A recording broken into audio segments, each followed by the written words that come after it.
Gordy Price.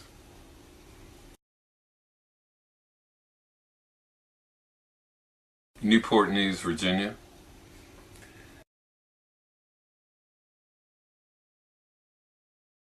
Well, I don't know that I want to be an actor, but I kind of fell into it. I basically started acting by pursuing my music career.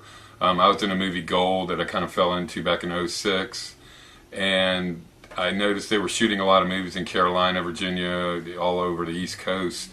And I wanted to get out my music, so I would hit some of these casting calls just to get a bit role or extra role, whatever.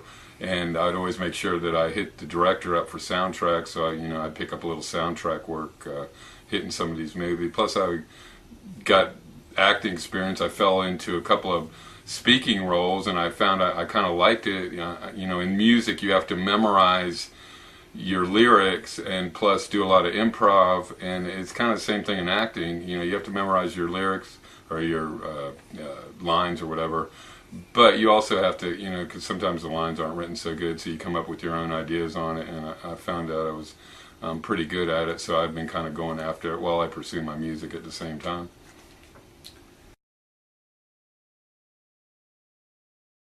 No, I just do it on my own. No.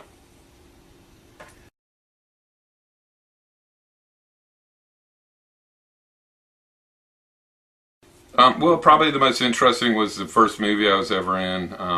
I was down recording in LA, and I was hanging out at Grafton on Sunset, just kind of smoking cigarettes and watching the cars go by, and I ran into an English girl, and we ended up having a few beers and, just chit-chat and all that stuff, innocent. And anyway, about hour into the, drinking thing, she turned out to be a producer, and she was scouting out locations for a film called Goal, The Dream Begins. And anyway, we stayed in touch in email and things like that. And 6 months later, I ended up in the movie, and I got to meet Brian Johnson and hang out with him all day because he has a cameo role in it. And so that was kind of what spurred me on to pursue acting, really.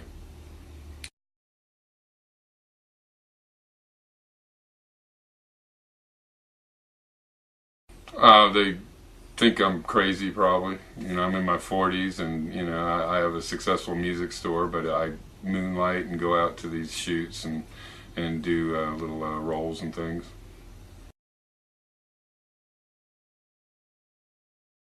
Well, this is kind of falling back on my music career because I've been, I sang with Fat Sam for many years, and we got some radio action and played, some decent gigs. But the only money I really ever made was actually owning a music store, which I own a music store, Pro Music and Sound.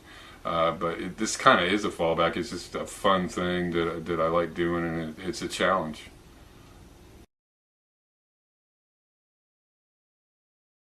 Well, probably meeting Brian Johnson, hanging out with him all day, on the goal shoot because I did not know he was going to be in the movie, and in fact, I didn't even recognize him when we were doing it. He was like four people down, and I knew he sounded really familiar. But it's funny when you see somebody famous and you see him live, you don't really recognize him like you do on screen.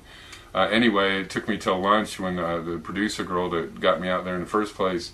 So you know who that is, don't you? And I said, he seems real familiar, but I'm not sure. And he said, that's Brian Johnson from AC/DC. And so I was like, oh wow, really? So it was a real big thrill. And went and introduced myself, told him I was a fan, and I actually gave him some of the music we had produced. And during a break, he went in his dressing room and listened to it, and came back and said, hey Goldie, I really like your stuff, and all that. So it was really a thrill to meet him.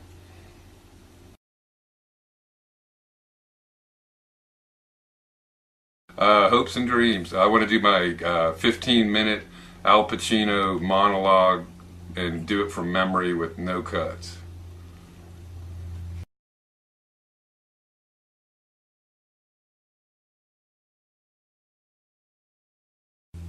Probably a flute because when I was young, I just always wanted to sing and be in rock bands and never even really thought about being in movies, and I just kind of fell into it, meeting the producer out there, and And then I had this harebrained scheme where I would hit these shoots and give them my music, but then it kind of grew from there, and I like doing it. It's a challenge.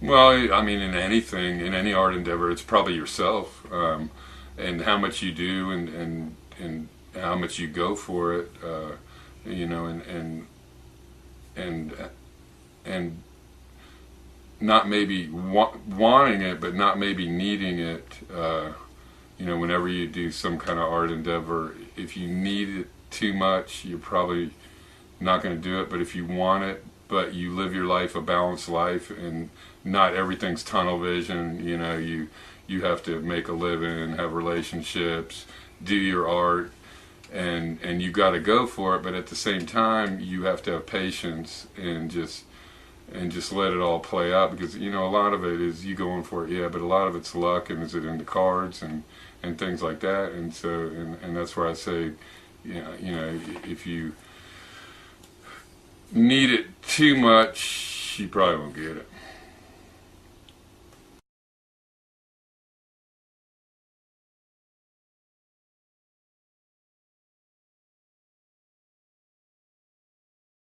You know, I'd say go for it.